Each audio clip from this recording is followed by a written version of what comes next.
قیامت داتا قیامت نعرہ رسالت جناب حافظ محمد شعبان شبیر فریدی.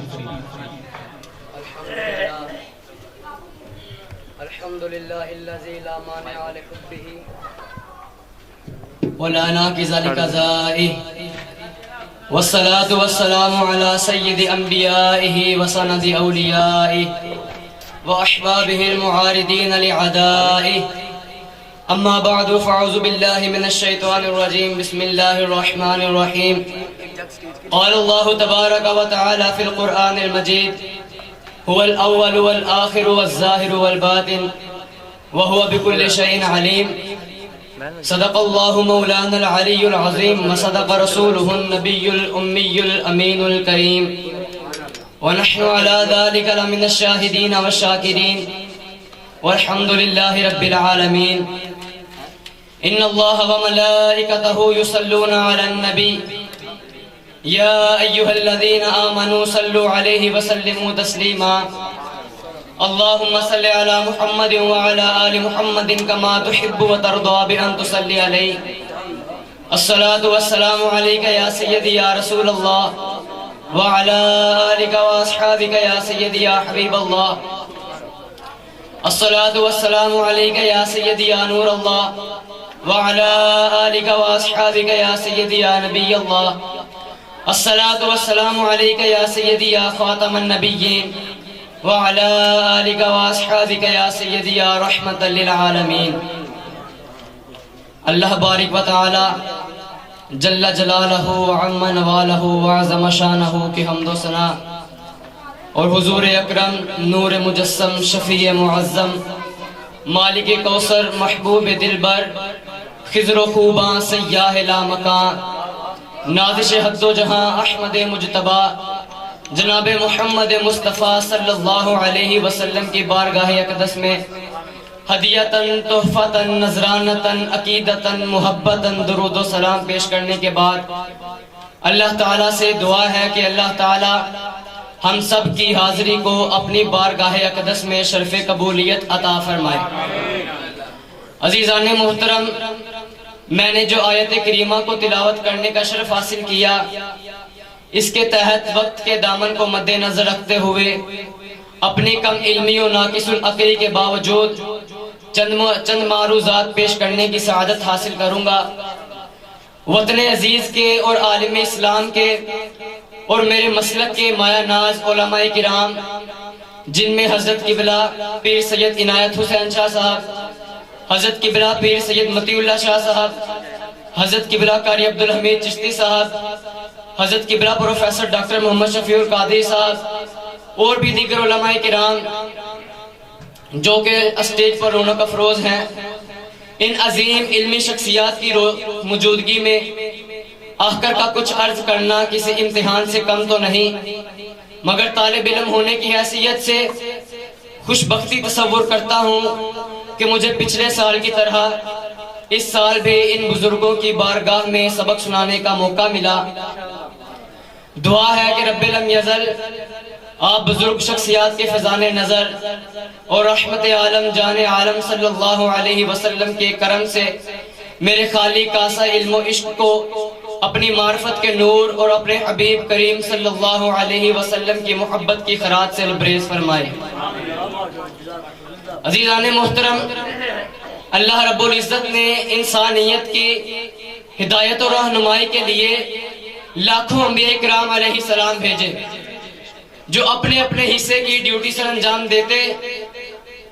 لیکن ایک سوال جو اکثر ذہن میں ابھرتا ہے کہ وہ کریم رب جو ہر چیز پر قادر ہے، اگر وہ چاہتا تو ایسی مخلوق پیدا کر سکتا تھا جو پیدا ہوتے ہی اللہ کے بتائے ہوئے طریقے یا مرتبہ پیٹرن کے تحت اپنی زندگی بسر کرتی. ان میں یہ بات فطری طور پر شامل کر دی جاتی کہ نماز وقت پر ادا کرنی ہے، جھوٹ نہیں بولنا، چوری نہیں کرنی، چغلی نہیں کرنی، اللہ کو ایک ماننا، اسی کو الہ سمجھنا ہے، اسی کے سامنے سجدہ ریز ہونا ہے، بت پرستی و شرک جیسی خرافات سے بچنا ہے. یعنی کہ وہ تمام چیزیں جن کے کرنے کا حکم ہمیں مذہب دیتا ہے اور وہ تمام چیزیں جن سے ہمیں مذہب منع کرتا ہے وہ تمام چیزیں انسان کی فطرت میں رکھ دی جاتی تو انسانیت خود بخود سیدھے راستے پر چلتی رہتی، نہ کبھی کسی کی چوری کرتی، نہ جھوٹ بولتی، نہ کسی کی دلداری کرتی، نہ ہدایت کے لیے کسی نبی اور رسول کی ضرورت پڑتی، سب ہنسی خوشی اپنی زندگی بسر کرتے، اللہ تعالیٰ کے نیک بندے بن کر اپنی زندگی گزارتے اور سب ایمان والی موت حاصل کرتے۔ سوچنے سمجھنے والوں کے ذہن میں یہ سوال آ سکتا ہے، لیکن جب میرے ذہن میں یہ سوال آیا تو فوراً میرے ذہن کی اصلاح کے لیے وہ سارا پس منظر میرے سامنے رکھ دیا گیا کہ جب اللہ تعالیٰ نے فرشتوں سے کہا انی جاعل فی الارض خلیفہ، فرشتوں میں زمین پہ اپنا نائب پیدا کرنے والا ہوں، میں زمین پر اپنا خلیفہ بنانا چاہتا ہوں، تو فرشتے نے کہا اے پیارے اللہ تیری تسبیح کے لیے، تیری حمد کے لیے، تیری عبادت کے لیے، تیرے ذکر و اذکار کے لیے ہم موجود ہیں، تیرے حکم کی بجا آوری کے لیے ہم وقت حاضر ہیں، تیری نافرمانی کا سوچ بھی نہیں سکتے، یا اللہ تو پھر کیوں نائب بنانا چاہتا ہے، کیوں خلیفہ بنانا چاہتا ہے؟ یا اللہ یہ زمین پہ فساد برپا کریں گے، جھوٹ بولیں گے، تیری نافرمانی کریں گے، تو اللہ تعالیٰ نے فرمایا قال انی اعلم ما لا تعلمون، اے فرشتوں جو میں جانتا ہوں وہ تم نہیں جانتے، جو میں جانتا ہوں وہ تم نہیں جانتے۔ اس کے بعد تخلیق آدم علیہ السلام ہوئی اور تخلیق آدم علیہ السلام کے ساتھ آدمیت، انسانیت اور بشریت کا آغاز بھی ہوا۔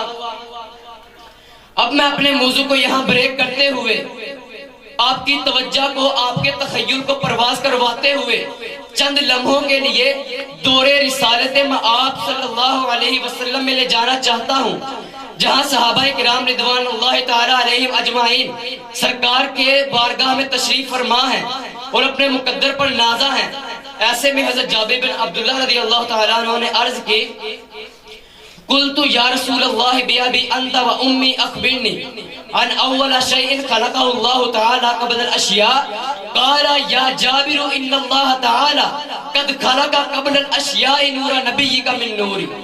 حضرت جابر بن عبداللہ رضی اللہ تعالی عنہ narrates I questioned to Rasulullah sallallahu alayhi wasallam, Ya Rasulullah sallallahu alayhi wasallam, please tell me that what is the first thing created by Allah Almighty? Rasulullah sallallahu replied to Jabir bin Abdullah radiyallahu ta'ala anhu, oh Jabir, the first thing Allah created was the light of your prophet from his light. حضرت جابر بن عبداللہ رضی اللہ تعالیٰ عنہ فرماتے ہیں میں نے سرکار سے پوچھا یا رسول اللہ صلی اللہ علیہ وسلم میرے ماں باپ آپ پر قربان ہو، مجھے بتلا دیجئے کہ سب سے پہلے اللہ تعالیٰ نے کس چیز کو پیدا کیا؟ سرکار نے فرمایا جابر سب سے پہلے اللہ تعالیٰ نے تیرے نبی کا نور اپنے نور سے پیدا کیا۔ اب واپس چلتے ہیں تخلیق آدم علیہ السلام کے دور میں، جہاں آدم علیہ السلام کا خمیر مٹی اور پانی کے درمیان ہے اور آدم علیہ السلام کے ساتھ ساتھ بشریت، انسانیت اور آدمیت کا بھی آغاز ہو رہا ہے۔ اگر آپ تخلیق کائنات سے پہلے کے واقعات پڑھیں تو آپ کو پتا چلے گا کہ جب آدم علیہ السلام کی تخلیق ہو رہی تھی تب یہ زمین، یہ آسمان، یہ سورج، یہ ستارے، یہ ساری چیزیں وجود میں آ چکی تھی، اور ادھر زبان رسالت سے غلاموں کو آگاہ کیا جا رہا ہے کہ اے میرے غلاموں، اللہ تعالیٰ نے سب سے پہلے تمہارے نبی کے نور کو بنایا۔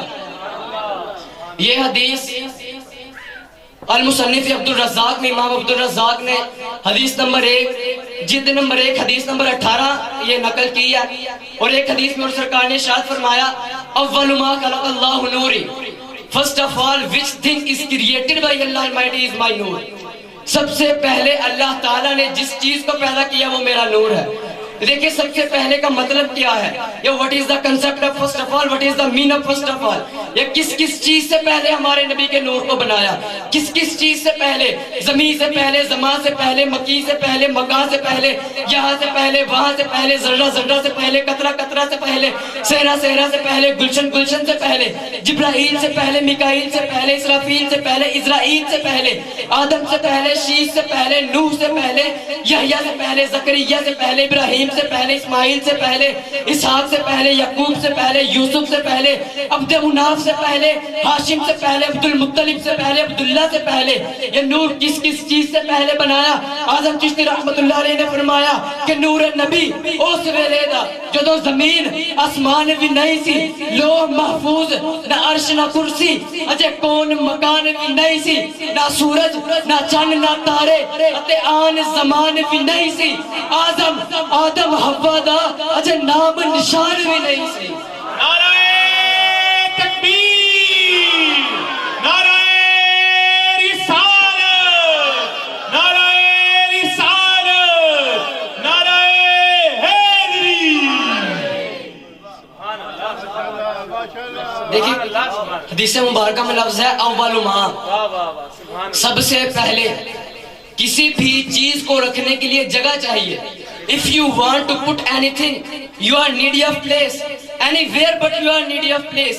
And when this nur is created before any place, so where he put? کسی بھی چیز کو رکھنے کے لیے جگہ چاہیے، کسی بھی چیز کو رکھنے کے لیے جگہ چاہیے۔ جب اللہ تعالیٰ نے ہمارے نبی کا نور بنایا ہی ہر جگہ سے پہلے، بنایا ہی ہر چیز سے پہلے، تو اس نور کو رکھا کہاں گیا؟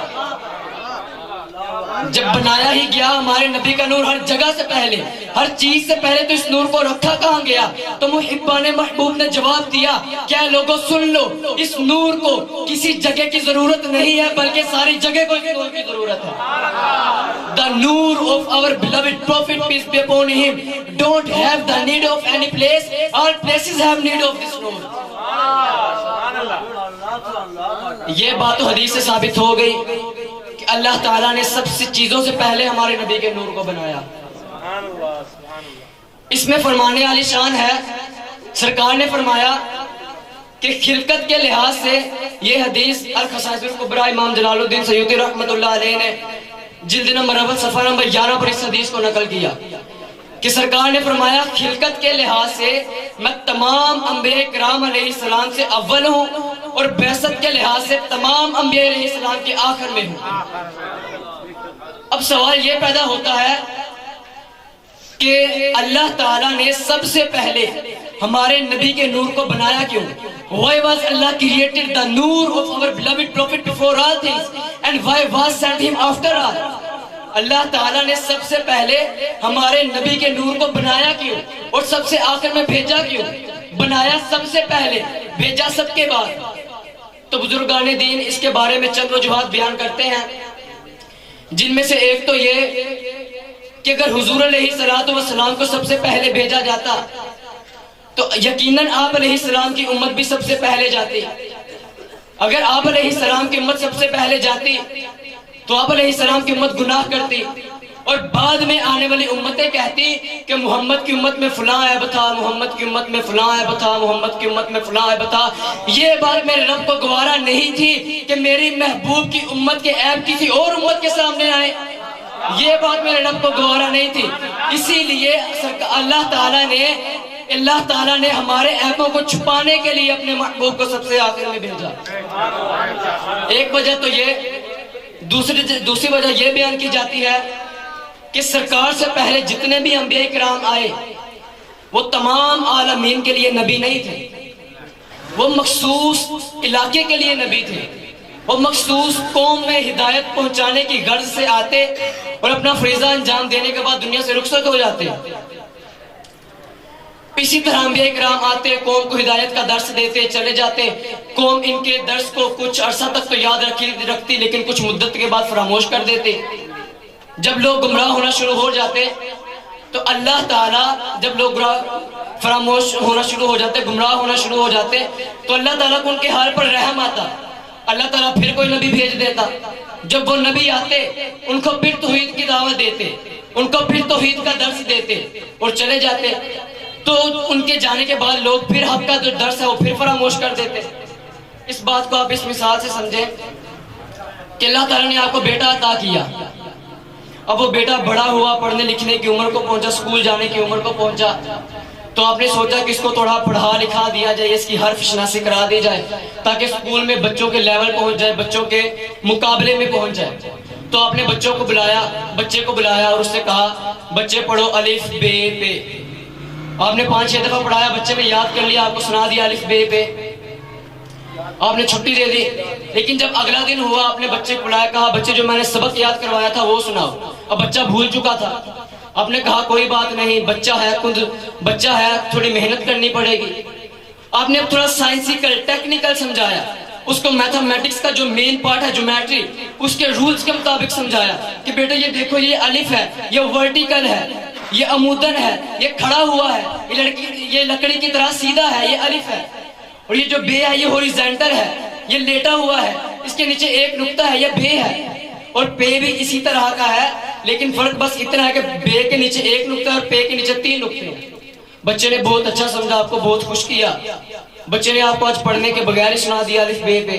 لیکن جب اگلا دن ہوا، آپ نے پھر بچے کو بلایا، پھر آپ نے کہا جو کل میں نے سبق یاد کروایا تھا وہ سناؤ۔ بچہ پھر بھول چکا تھا، آپ ذرا مایوس ہوئے، کہیں میرا بچہ کند ذہن تو نہیں، کہیں میرا بچہ نالائق تو نہیں۔ تو آپ نے کسی دوست سے مشورہ کیا، تو آپ کے دوست نے آپ سے کہا کہ باہر جائیں، قاعدہ خرید کر لائیں اور قاعدے کی مدد سے اپنے بچے کو پڑھائیں۔ اب اس قاعدے کے بینیفٹس کیا تھے، اس قاعدے کے فائدے کیا تھے؟ اس کے فائدے یہ تھے کہ اگر ایک طرف الف لکھا ہوا تو دوسری طرف انار بنا ہوا ہے، اگر ایک طرف بے لکھا ہوا تو دوسری طرف بکری بنی ہوئی ہے، اگر ایک طرف بے لکھا ہوا تو دوسری طرف پتنگ بنی ہوئی ہے۔ آپ نے بچے کو بلایا اور قاعدہ اس کے سامنے رکھا اور کہا بچے پڑھو، الف سے انار، بے سے بکری، پے سے پتنگ۔ اب ہوگا کیا؟ بچہ دیکھے گا انار کو، پہچانے گا الف کو، بچہ دیکھے گا انار کو، پہچانے گا الف کو، بچہ دیکھے گا بکری کو، پہچانے گا بے کو، بچہ دیکھے گا پتنگ کو، پہچانے گا بے کو، بلا تشبیہ۔ اسی طرح اللہ تعالیٰ نے دیگر انبیاء کرام علیہ السلام بھیجے، آدم علیہ السلام بھی آئے، انہوں نے بھی توحید کی دعوت دی، کہا کہ لوگوں اللہ ایک ہے، لیکن لوگوں نے کچھ مدت تک یاد رکھا پھر فراموش کر دیا۔ شیس علیہ السلام بھی آئے، انہوں نے بھی کہا لوگوں اللہ ایک ہے، لوگوں نے کچھ مدت تک یاد رکھا پھر فراموش کر دیا۔ نوح علیہ السلام بھی آئے، انہوں نے بھی کہا لوگوں اللہ ایک ہے، اللہ کی سوا عبادت کے لائق کوئی نہیں، لوگوں نے کچھ مدت تک یاد رکھا پھر فراموش کر دیا۔ ابراہیم علیہ السلام بھی آئے، انہوں نے بھی کہا کہ لوگوں اللہ ایک ہے، اس کے سوا عبادت کے لائق کوئی نہیں، اس کے سوا پرستش کے لائق کوئی نہیں، اس کی عبادت کیا کرو، لوگوں نے کچھ مدت تک یاد رکھا پھر فراموش کر دیا۔ ابراہیم علیہ السلام بھی آئے، یحییٰ علیہ السلام بھی آئے، زکریا علیہ السلام بھی آئے، اسماعیل علیہ السلام بھی آئے، اسحاق علیہ السلام بھی آئے، یعقوب علیہ السلام بھی آئے، یوسف علیہ السلام بھی آئے، بے شمار انبیاء کرام علیہ السلام آئے، سب نے ایک ہی درس دیا، لوگوں اللہ ایک ہے، اللہ کے سوا کوئی معبود نہیں، لیکن لوگوں نے کچھ مدت تک یاد رکھا پھر فراموش کر دیا، کچھ مدت تک یاد رکھتے پھر فراموش کر دیا۔ اب اللہ تعالیٰ نے اپنے سب سے اول حبیب کو سب سے آخر میں بھیجا اور گویا یوں فرمایا، کیا لوگوں اب پہ دیکھو مصطفیٰ کو اور پہچانو خدا کو۔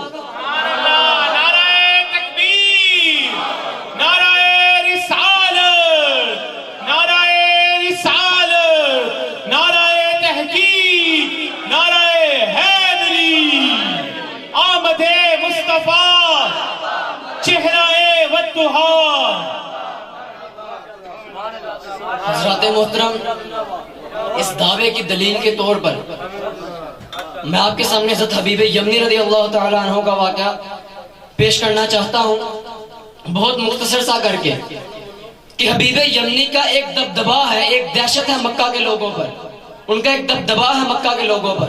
ابو جہل نے حبیب یمنی کو یمن سے بلایا، جب وہ آئے تو انہوں نے کہا، مکہ میں آئے، انہوں نے کہا تم نے مجھے یہاں کیوں بلایا؟ تو ابو جہل کہنے لگا یہاں کوئی محمد نامی شخص ہے، اس نے نبوت کا دعویٰ کر دیا، وہ کہتا ہے کہ میں اللہ کا نبی ہوں۔ بہت مختصر سا کر کے بتا رہا ہوں، پورا واقعہ نہیں بتا رہا۔ تو اس نے کہا کہ اس نے دعویٰ کر دیا کہ میں اللہ کا نبی ہوں۔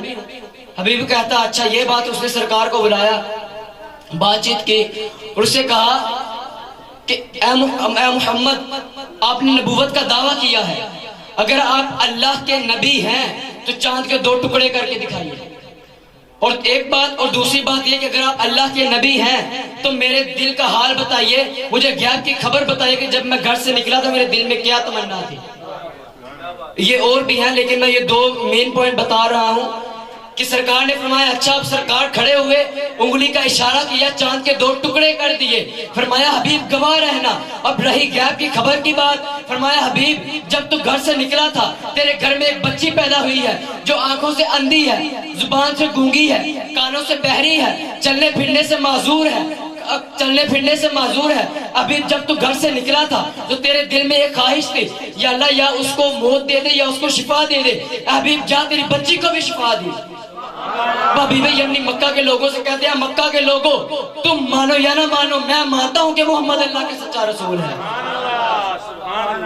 عزیزان محترم، یہ صرف زور خطابت یا جوش خطابت نہیں، ذرا اس کی حقیقت کو سمجھنے کی کوشش کرتے ہیں۔ جس ماحول میں ہمارے آقا کریم تشریف فرما ہوئے نے رکھیے، یہ سب کچھ سامنے رکھیے، اس وقت کا عالم یہ ہے کہ قتل و غارت گری ان کا شیوا ہے، خون بہانا ان کی عادت ہے، ہتھیار ان کے زیور ہیں، سر قلم کر دینا اس کی کوئی اہمیت ہی نہیں، بلکہ سروں کی فصل کاٹ دینا باعث افتخار ہے، سروں کی فصل کاٹ دینا باعث افتخار ہے، تحمل و برداشت نام کو نہیں، چھوٹی چھوٹی سی بات پر قتل و غارت گری کا نہ ختم ہونے والا سلسلہ، ذرا سی بات پر مثلاً گھوڑے کو پانی پہلے میں نے پلانا ہے یا تم نے، اتنی سی بات پر جھگڑا شروع ہوتا ہے اور نہ جانے کتنی صدیاں خون کے سمندر میں غرق ہو جاتی ہیں اور نہ جانے کتنی نسلیں خون کے سمندر میں نہا جاتی ہیں۔ یہ ہے ان عربیوں کی مزاجی کیفیت۔ جب ایسے میں میرے آقا کریم وہاں جلوہ فگر ہوئے تو میرے آقا کریم نے ان سے کیسے منوایا ہوگا؟ میرے آقا کریم نے ان سے یہ بات کیسے منوائی ہوگی؟ اچھا بات منوانا شاید اتنا مشکل نہ ہو، لیکن عقیدہ بدلنا، دھرم بدلنا، ریلیجین بدلنا، مذہب بدلنا مشکل ہوتا ہے۔ تو یارو میرے آقا کریم نے ایسی ان کی مزاجی کیفیت ہے تو میرے آقا کریم نے کیسے ان سے منوایا ہوگا؟ کیا لوگوں جن بتوں کی تم پرستش کرتے ہو یہ کچھ نہیں دے سکتے، جن بتوں کی پرستش تم کرتے ہو یہ کچھ نہیں دے سکتے، اور جس نے مجھے سچا رسول بنا کے بھیجا ہے وہ سب کچھ دے سکتا ہے۔ اور یہ بھی بات ذہن کے میں رہے کہ وہ مشرک ہیں، کافر ہیں، انہوں نے وہ بت اپنے سامنے رکھے ہوتے ہیں اور ان کی پوجا کر رہے ہوتے ہیں۔ تو سرکار نے ان سے یہ بات کیسے منوائی ہوگی؟ کیا لوگوں جن کی پرستش تم دیکھ کر کرتے ہو، جن کی پرستش تم دیکھ کر کرتے ہو یہ کچھ نہیں کر سکتے، جن کی پرستش تم دیکھ کر کرتے ہو یہ کچھ نہیں کر سکتے، اور جس کی پرستش تم بن دیکھے کرو گے وہ سب کچھ کر سکتا ہے۔ تو میرے آقا کریم نے یہ کیسے منوایا ہوگا؟ اگر میرے آقا کریم ان سے یہ فرماتے کیا لوگوں یہ آسمان سے بارش اتارنے والا میں یہ تمہارے بت نہیں یہ میرا اللہ ہے، تم اس کے جواب میں کہہ سکتے تھے کہ ہم تو صدیوں سے انہیں بتوں سے مانگتے آ رہے ہیں اور بارش ہمیشہ سے برستی چلی آ رہی ہے، ہمیشہ سے بارش جو برستی چلی آ رہی ہے۔ اگر آقا کریم ان سے فرماتے کہ یہ روزی دینے والا، رزق دینے والا، عزت دینے والا، اولاد دینے والا یہ تمہارے بت نہیں ہے، یہ میرا خدا ہے، یہ میرا اللہ ہے، تو وہ ہر بات کے جواب میں کہہ سکتے تھے کہ ہم تو اپنے باپ دادا کے زمانے سے دیکھتے چلے آ رہے ہیں، انہیں بتوں سے مانگا جاتا ہے، انہیں بتوں سے سوال کیا جاتا ہے اور یہ ہماری ہر ضرورت پوری کرتے ہیں، آج یہ آپ نئی کہانی لے کر آ گئے۔ تو یارو میرے آقا کریم نے ان سے یہ بات کیسے منوائی ہوگی کہ اللہ ایک ہے، اللہ کے سوا کوئی معبود نہیں؟ تو یہ ذرا سمجھنے کی بات ہے۔ گویا کہ میرے آقا کریم نے یوں فرمایا کیا لوگوں میں خدا نہیں ہوں، میں معبود نہیں ہوں، میں پرستش کے قابل نہیں ہوں، میں عبادت کے لائق نہیں ہوں، میں اس کا پرستادہ رسول ہوں، میں اس کا عبد مقدس ہوں، میں اس کا بھیجا ہوا نبی ہوں، میں اس کا پاک بندہ ہوں، میں اس کا بھیجا ہوا نبی ہوں، بے شک میں خدا نہیں ہوں۔ لیکن سوچو اگر پتھر میرے نام کا کلمہ پڑھتے ہیں تو جس کا کلمہ میں پڑھتا ہوں اس کا مقام کیا ہوگا؟ اگر یہ جانور میرے قدموں پہ سجدہ ریز ہوتے ہیں تو جس کی تکبیر، نعرہ رسالت، نعرہ رسالت، نعرہ حیدری۔ الگو جس کا کلمہ اگر پتھر میرے نام کا کلمہ پڑھتے ہیں تو جس کا کلمہ میں پڑھتا ہوں اس کا مقام کیا ہوگا؟ یارو دوستو اگر یہ جانور یہ درخت اگر میرے قدموں پہ سجدہ ریز ہوتے ہیں تو جس کی چوکھٹ میں میں ماتھا ٹیکتا ہوں اس کا مرتبہ کیا ہوگا؟ یار دوستو اگر یہ چاند میری انگلی کے اشارے پر 2 ٹکڑے ہوتا ہے اور جس کے اشاروں پر میں چلتا ہوں اس کی شان کیا ہوگی؟ یارو تاریخ شاہد ہے، تاریخ گواہ ہے کہ ماننے والوں نے پہلے مصطفیٰ کو مانا پھر خدا کو مانا۔ سرکار کے ایک صحابی نے عرض کی یا رسول اللہ صلی اللہ علیہ وسلم متا وجبت لک النبوہ، when did you become a prophet? سرکار آپ نبی کب بنے؟ آپ کی نبوت کب سے ہے؟ when did you become a prophet? اب دیکھیں صحابہ کرام کو پتا ہے کہ سرکار نے اعلان 40 سال کے بعد کیا، اعلان نبوت 40 سال کے بعد کیا، اس اعلان کا صحابہ کرام کو پتا ہے، اور پھر پوچھ رہے ہیں کہ سرکار آپ نبی کب بنے؟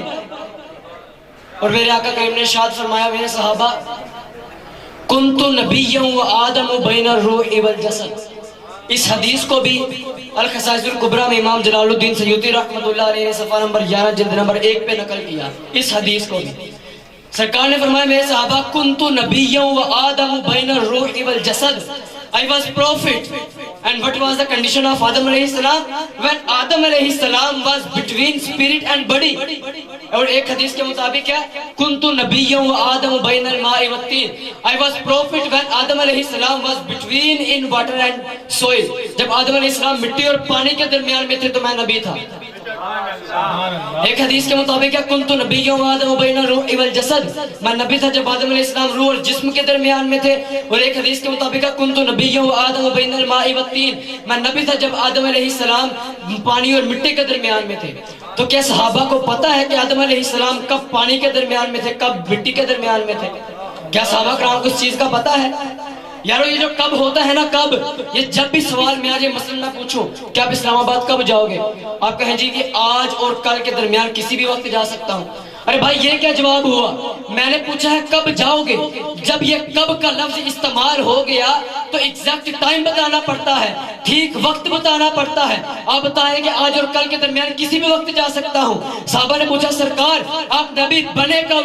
سرکار نے دن نہیں بتایا، سرکار نے مہینہ نہیں بتایا، سرکار نے سال نہیں بتایا، بلکہ فرمایا آدم علیہ السلام روح اور جسم کے درمیان تھے. بڑی قابل توجہ بات ہے. سرکار نے فرمایا تم پوچھتے ہو کہ میں نبی بنا کب؟ یہ کب کا تعلق ہے وقت سے، وقت کا تعلق ہے گھنٹوں سے، گھنٹوں کا تعلق ہے منٹوں سے، منٹوں کا تعلق ہے سیکنڈوں سے، سیکنڈوں کا تعلق ہے دن اور رات سے، دن کا تعلق ہے سورج سے، رات کا تعلق ہے چاند سے. سرکار نے فرمایا یہ سب کچھ نہیں تھا، میں تھا اور نبی تھا. حضرت بریلوی رحمۃ اللہ علیہ فرماتے ہیں وہ جو نہ تھے تو کچھ نہ تھا، وہ جو نہ ہو تو کچھ نہ ہو، جان ہے وہ جہان کی، جان ہے تو جہان ہے. نعرہ تکبیر، نعرہ رسالت، نعرہ حیدری. تو معلوم ہوا کہ میرے آقا محمد مصطفیٰ صلی اللہ علیہ وسلم اس وقت بھی نبی تھے جب آدم علیہ السلام روح اور جسم کے درمیان میں تھے. تو آدم علیہ السلام بعد میں نبی. Holy Prophet peace be upon him says Adam alayhi salam was prophet after me and I was prophet before Adam alayhi salam. آدم علیہ السلام بعد میں نبی، میں آدم علیہ السلام سے پہلے نبی. یہ بات حدیث سے ثابت ہو گئی. سناؤ put it on another side and tell me who is the first man of the world. دنیا کا پہلا انسان کون ہے؟ دنیا کا پہلا بشر کون ہے؟ دنیا کا پہلا آدمی کون ہے؟ حضرت آدم علیہ السلام. حضرت آدم علیہ السلام دنیا کے پہلے انسان ہیں، اسی لیے حضرت آدم علیہ السلام کو اول بشر کہا جاتا ہے. حضرت آدم علیہ السلام سے پہلے کوئی بھی بشر نہیں تھا. No was any بشر before آدم علیہ السلام. No was any man before آدم علیہ السلام. No was any human before آدم علیہ السلام. Every human, every بشر, every man after آدم علیہ السلام. آدم علیہ السلام سے پہلے کوئی بھی بشر نہیں تھا. اور سرکار نے فرمایا میں آدم علیہ السلام سے پہلے نبی تھا. تو معلوم ہوا جو آدم سے پہلے وہ آدمیت سے پہلے، جو آدم سے پہلے وہ بشریت سے پہلے، جو آدم سے پہلے وہ انسانیت سے پہلے. تو آدم علیہ السلام سے پہلے کوئی بھی بشر نہیں تھا. اور سرکار نے فرمایا میں آدم علیہ السلام سے پہلے نبی تھا. تو جو آدم علیہ السلام سے پہلے ہوگا وہ آدمی کیسے ہوگا؟ جو آدم علیہ السلام سے پہلے ہوگا وہ بشر کیسے ہوگا؟ جو آدم سے پہلے ہوگا وہ انسان کیسے ہوگا؟ تو پتا چلا کہ حکم نبوت کے لیے، نبی ہونے کے لیے بشریت ضروری نہیں ہے. بشریت isn't compulsory to be a prophet. حکم نبوت کے لیے، نبی ہونے کے لیے بشریت ضروری نہیں. اعلان نبوت کے لیے بشریت ضروری ہے. اعلان نبوت کے لیے بشریت ضروری ہے. سب سے پہلے اللہ تعالیٰ نے اپنے حبیب کے نور کو بنایا، وہ لا مکان، اور جہاں پیدا کیا وہ مکان، اور معراج کی رات وہاں بلایا جہاں اپنے حبیب کے نور کو بنایا، وہ لا مکان. یہ لا مکان عربی زبان کا لفظ ہے. This is the word of Arabic language. It is made by Arabic language. یہ عربی زبان کا لفظ ہے لا مکان. لا منا نہیں، مکان منا جگہ. اس کا مطلب ہے نہیں جگہ. سرکار went to no place at the night of Miraj. سرکار معراج کی رات کہاں تک گئے؟ نہیں جگہ تک گئے. Which is that place? یہ no place کون سا place ہے؟ So now please try to understand کہ اللہ تعالیٰ مکان سے پاک ہے. اللہ مکان سے پاک ہے، ٹھیک ہے. ہمارے نبی نے ماتھے کی آنکھوں سے خدا کو دیکھا. شفا شریف میں قاضی ایاز مالکی رحمۃ اللہ علیہ کا پورا باب ہے اس پر. وہ معراج شریف کے واقعے پر شفا شریف میں قاضی ایاز مالکی رحمۃ اللہ علیہ کا پورا باب ہے کہ سرکار نے ماتھے کی آنکھوں سے خدا کو دیکھا اور خدا مکان سے پاک ہے. خدا مکان سے پاک ہے. یہ جو مکان ہے محدود، یعنی یہ جو دنیا ہے یہ ہے مکان، اور یہ دنیا کسی نہ کسی جگہ پر ختم تو ہوتی ہے، تو یہ ہوئی محدود.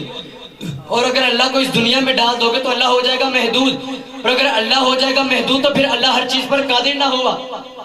تو قرآن جگہ جگہ پر ارشاد فرماتا ہے ان اللہ علی کل شیء قدیر واللہ علی کل شیء قدیر. اللہ ہر چیز پر قادر ہے، بے شک اللہ ہر چیز پر قادر ہے. تو اللہ مکان سے پاک ہے، اللہ محدودیت سے پاک ہے، اللہ اعلی مکان. تو ہمارے نبی نے ماتھے کی آنکھوں سے خدا کو دیکھا، تو خدا کی ذات کو دیکھ کر کہنا پڑے گا کہ نبی نے لا مکان میں خدا کو دیکھا. خدا کی ذات کو دیکھ کر کہنا پڑے گا کہ نبی نے لا مکان میں خدا کو دیکھا. دیکھیے اللہ مکان سے پاک ہے، نبی نے ماتھے کی آنکھوں سے خدا کو دیکھا، تو خدا کی ذات کو دیکھ کر کہنا پڑے گا کہ نبی نے لامکان میں خدا کو دیکھا. تو خدا کی ذات کو دیکھ کر لامکان کہنے والوں کبھی کچھ پل کے لیے یہ بھی سوچا کہ اسی لامکان میں ہمارے مصطفیٰ بھی تو ہے، اسی لامکان میں ہمارے نبی بھی تو ہیں، اسی لامکان میں لجپال آقا بھی تو ہے. تو اب جب تک نبی لامکان میں رہے، خود نبی بھی لامحدود، نبی کا علم بھی لامحدود، نبی کی شان بھی لامحدود، نبی کا مرتبہ بھی لامحدود، تو پھر اے رسول اللہ تعالیٰ نے آپ کو مکان میں پیدا کیوں کیا اور مکان میں پیدا کر کے لا مکان میں بلوایا کیوں؟ تو فرمایا رسول میں نے آپ کو مکان میں پیدا کیا تاکہ لوگ خدا نہ سمجھے، مکہ کی زمین پہ پیدا کیا تاکہ لوگ خدا نہ سمجھے، آمنہ کے پیٹ میں رکھا تاکہ لوگ خدا نہ سمجھے، حلیمہ کا دودھ پلوایا تاکہ لوگ خدا نہ سمجھے، بچپن میں گھٹنوں کے بل چلوایا تاکہ لوگ خدا نہ سمجھے، آپ کو جوان بنایا تاکہ لوگ خدا نہ سمجھے، آپ کو کھانا کھلوایا تاکہ لوگ خدا نہ سمجھے، آپ کو پانی پلوایا تاکہ لوگ خدا نہ سمجھے، خدیجہ سے شادی کروائی تاکہ لوگ خدا نہ سمجھے، سیدہ فاطمہ کا والد گرامی بنایا تاکہ لوگ خدا نہ سمجھے، حسنین کریمین کا نانا بنایا تاکہ لوگ خدا نہ سمجھے، ابو بکر عمر کا داماد بنایا تاکہ لوگ خدا نہ سمجھے، عثمان و علی کا سسر بنایا تاکہ لوگ خدا نہ سمجھے، دندان مبارک کو شہید ہونے دیا تاکہ لوگ خدا نہ سمجھے، طائف میں لہو لہان ہونے دیا تاکہ لوگ خدا نہ سمجھے، پورے خاندان کو کربلا میں شہید کروایا تاکہ لوگ خدا نہ سمجھے، مسجد بنوانے میں اینٹ گاڑا مٹی اٹھوایا تاکہ لوگ خدا نہ سمجھے، آپ کو بھوکا پیاسا رکھا تاکہ لوگ خدا نہ سمجھے. اے رسول میں نے آپ کو مکان میں پیدا کیا تاکہ لوگ خدا نہ سمجھے. Now please concentrate your mind on these two sentences. Please listen to me. اے رسول میں نے آپ کو مکان میں پیدا کیا تاکہ لوگ خدا نہ سمجھے اور لا مکان میں اس لیے بلوایا کہ لوگ اپنی طرح نہ سمجھے. سبحان اللہ، نعرہ تکبیر، نعرہ رسالت، نعرہ رسالت، نعرہ حیدری، آمد مصطفیٰ، چہرہ والضحیٰ. حضرات مکرم تقریر تو آپ یوں کہیے کہ میں کر چکا، but at last I want to give a message to you and after that I will leave you. آخر پر آپ کو ایک پیغام دینا چاہتا ہوں جو میرے لیے بھی آپ کے لیے بھی، اور اس کے بعد میں آپ کی جان چھوڑنے والا ہوں. یہ آپ کی بہت ہمت ہے، آپ کا حوصلہ ہے کہ آپ نے مجھے اتنی دیر تک برداشت کیا جو ناممکن تھا. دیکھیں ہم سب اہل محبت ہیں، ہم سب اہل سنت ہیں. یہ محفل میلاد ہم نے سجائی ہے، جلسے بھی کیے ہوں گے، جلوس بھی نکالے ہوں گے، جھنڈے بھی لہرائے ہوں گے، جھنڈیاں بھی لگائی ہوں گی، لنگر بھی پکایا ہوگا، درود و سلام کے زمزمے بھی بہائے ہوں گے. میرے بھائیو یقیناً یہ تمام چیزیں اہل سنت کی نشانیاں ہیں. اگر کسی محفل میں یا رسول اللہ کے نعرے لگ رہے ہوں تو پتہ چل جاتا ہے کہ یہ محفل سنیوں کی ہے. اگر کسی مسجد میں درود و سلام کے زمزمے بہائے جا رہے ہوں تو پتہ چل جاتا ہے کہ یہ مسجد بریلویوں کی ہے.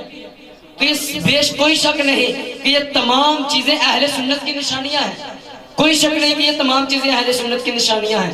لیکن نشانی اور حقیقت میں فرق ہوتا ہے. نشانی اور چیز ہے, حقیقت اور چیز ہے. مثال کے طور پر میں نے آپ سے کہا کہ آپ باہر سے میرے دوست کو بلا کے لائیے. آپ نے کہا جی کہ میں پہچانوں گا کیسے؟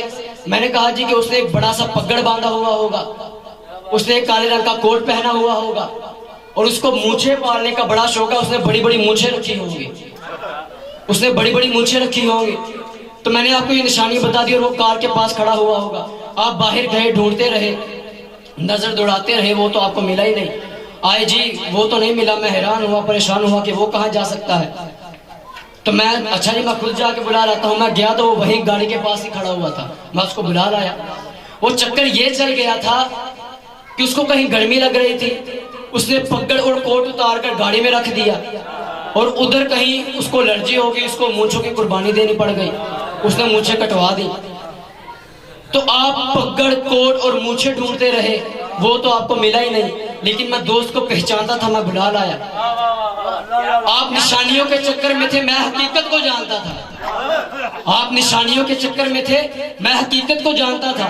تو بے شک یہ سب چیزیں, یہ محفل میلاد, یہ مجالس نعت, یہ جلسے کرنا, یہ جلوس نکالنا, یہ جھنڈے لگانا, یہ جھنڈیاں لہرانا, یہ سب اہل سنت کی نشانیاں ہیں. یہ سب اہل سنت کی نشانیاں ہیں. یہ حضور کی محبت کا اظہار کرنا, یہ سب اہل سنت کی نشانیاں ہیں. لیکن یہ حقیقت نہیں. تو حقیقت کیا ہے؟ محبت کی حقیقت دراصل وہ جذبہ اور وہ احساس ہے جو محب کو محبوب کے لیے ہر قربانی دینے کے لیے آمادہ کرتا ہے.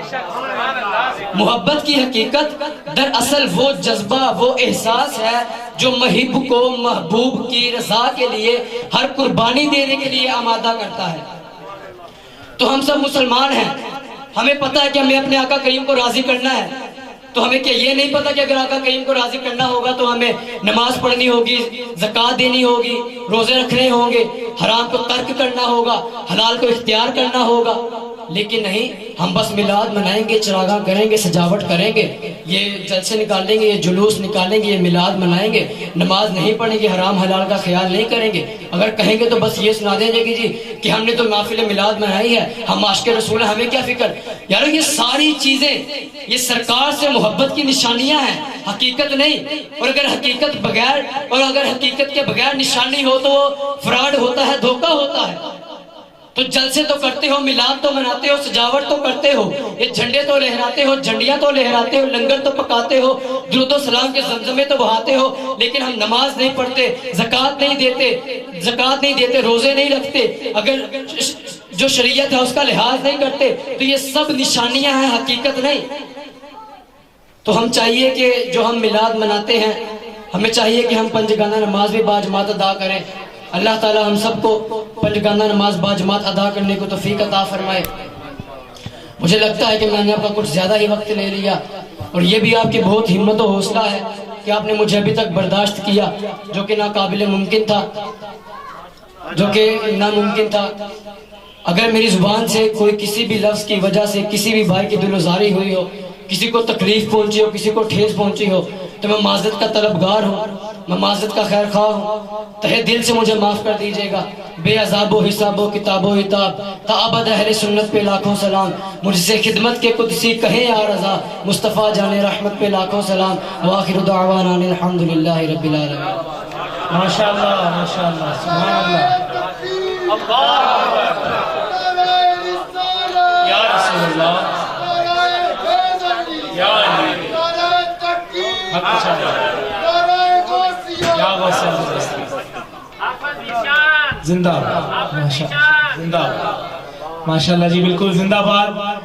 یقین نہیں آ رہا کہ ایک سال کے اندر اتنی زیادہ امپرومنٹ. یہ یقیناً جناب شبیر احمد فریدی صاحب کی عمدہ تربیت اور حافظ صاحب کے اساتذہ کی خاص نظر عنایت و شفقت ہے کہ جس کی وجہ سے آج ہمیں لگا ہی نہیں کہ کوئی چھوٹا سا بچہ یہاں پر تقریر کر رہا ہے. ماشاءاللہ بہت ہی خوب, بہت اعلیٰ, اور دلائل کے حساب سے اور جو انہوں نے اس میں حوالہ جات دیے اس حساب سے بہت ہی جامعہ، اور الحمدللہ علماء کرام ابھی آئیں گے انشاءاللہ وہ بھی تائید کریں گے کہ بہت ہی جامعہ اور بہت ہی خوبصورت اور مضبوط تقریر کی انہوں نے. اللہ تعالیٰ ان کا یہ ذوق و شوق سلامت رکھے.